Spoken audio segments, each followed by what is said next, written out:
Chapter 15. It wasn't until dark came that I really began to get uneasy about Mamma and Lisbeth.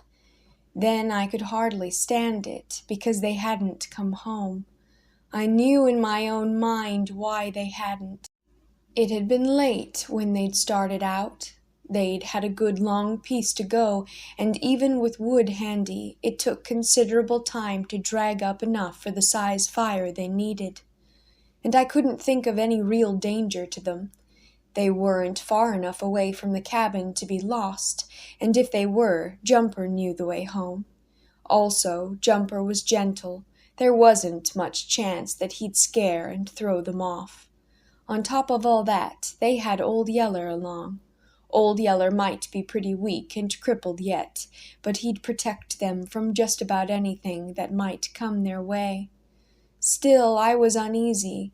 I couldn't help having the feeling that something was wrong. I'd have gone to see about them if it hadn't been for little Arliss. It was past his supper time. He was getting hungry and sleepy and fussy. I took him and the speckled pup inside the kitchen and lit a candle. I settled them on the floor and gave them each a bowl of sweet milk into which I'd crumbled cold cornbread. In a little bit, both were eating out of the same bowl. Little Arliss knew better than that, and I ought to have paddled him for doing it. But I didn't. I didn't say a word. I was too worried. I'd just about made up my mind to put little Arliss and the pup to bed and go look for Mamma and Lisbeth when I heard a sound that took me to the door in a hurry. It was the sound of dogs fighting. The sound came from away out there in the dark. But the minute I stepped outside, I could tell that the fight was moving toward the cabin. Also, I recognized the voice of Old Yeller. It was the sort of raging yell he let out when he was in a fight to the finish. It was the same savage roaring and snarling and squalling that he'd done the day he fought the killer hogs off me.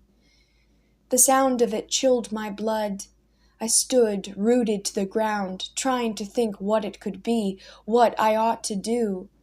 Then I heard Jumper snorting keenly and Mamma calling in a frightened voice, "Travis, Travis, make a light, son, and get your gun, and hurry." I came alive then. I hollered back to her to let her know that I'd heard. I ran back into the cabin and got my gun. I couldn't think at first what would make the sort of light I needed, then recollected a clump of bear grass that Mom had recently grubbed out, where she wanted to start a new fall garden. Bear grass has an oily sap that makes it burn bright and fierce for a long time.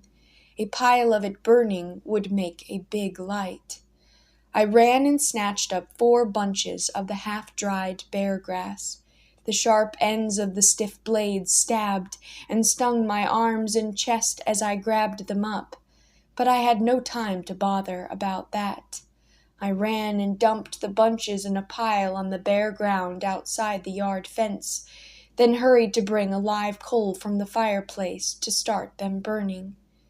I fanned fast with my hat. The bear grass blades started smoking, giving off their foul smell. A little flame started, flickered, and wavered for a moment, then bloomed suddenly and leaped high with a roar. I jumped back, gun held ready, and caught my first glimpse of the screaming, howling battle that came wheeling into the circle of light. It was Yeller, all right, tangled with some animal as big and savage as he was.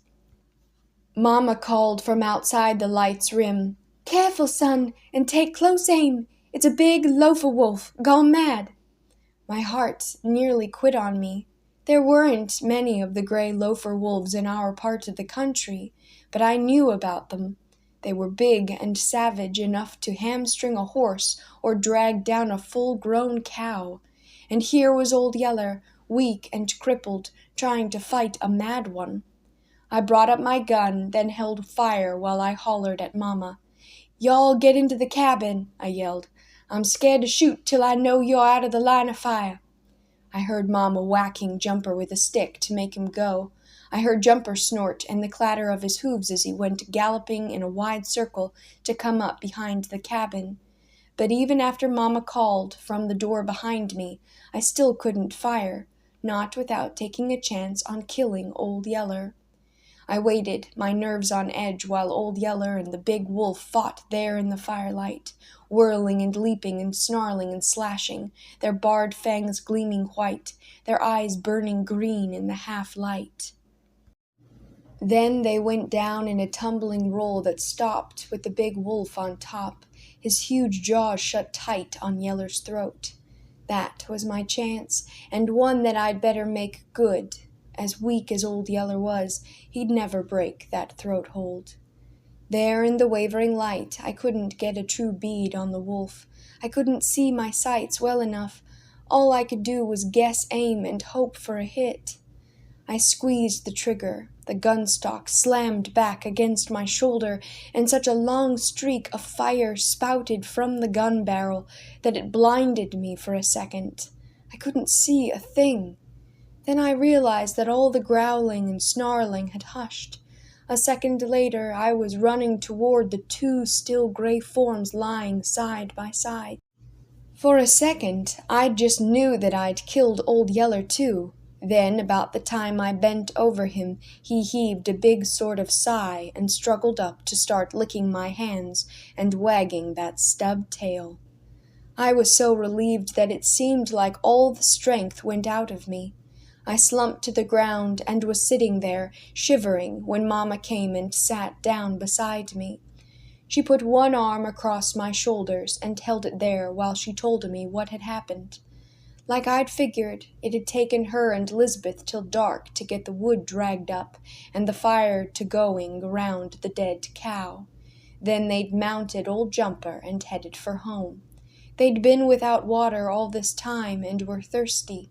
When they came to the crossing on Birdsong Creek, they'd dismounted to get a drink, and while they were lying down drinking, the wolf came. He was right on them before they knew it. Mama happened to look up and see the dark hulk of him come bounding toward them across a little clearing. He was snarling as he came, and Mama just barely had time to come to her feet and grab up a dead china-berry pole before he sprang. She whacked him hard across the head, knocking him to the ground. Then Old Yeller was there, tying into him. Mama and Lisbeth got back on Jumper and tore out for the house. Right after them came the wolf, like he had his mind fixed on catching them, and nothing else. But Old Yeller fought him too hard and too fast. Yeller wasn't big and strong enough to stop him, but he kept him slowed down and fought away from Jumper and Mama and Lisbeth. He had to have been mad, son, Mama wound up. You know that no wolf in his right senses would have acted that way, not even a big lofer wolf. Yes'm, I said, and it's sure a good thing that Old Yeller was along to keep him fought off. I shuddered at the thought of what could have happened without Old Yeller. Mama waited a little bit, then said in a quiet voice, "It was a good thing for us, son, but it wasn't good for Old Yeller." The way she said that gave me a cold feeling in the pit of my stomach. I sat up straighter. "What do you mean?" I said. "Old Yeller's all right. He's maybe chewed up some, but he can't be bad hurt. See, he's done trotting off toward the house." Then it hit me what Mama was getting at. All my insides froze. I couldn't get my breath. I jumped to my feet, wild with hurt and scare.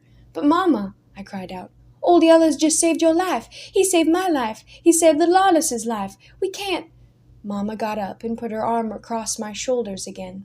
"I know, son," she said, "but he's been bitten by a mad wolf."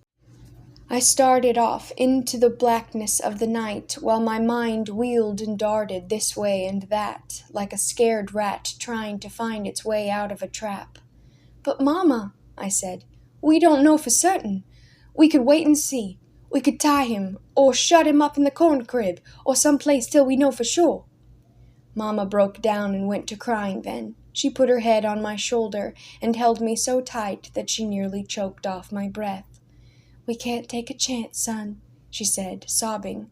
"It would be you or me or little Alice or Lisbeth next. I'll shoot him if you can't. But either way, we've got to do it. We just can't take the chance." It came clear to me then that Mamma was right. We couldn't take the risk, and from everything I had heard, I knew that there was very little chance of Old Yeller's escaping the sickness. It was going to kill something inside me to do it, but I knew that I had to shoot my big yeller dog. Once I knew for sure I had to do it, I don't think I really felt anything. I was just numb all over, like a dead man walking.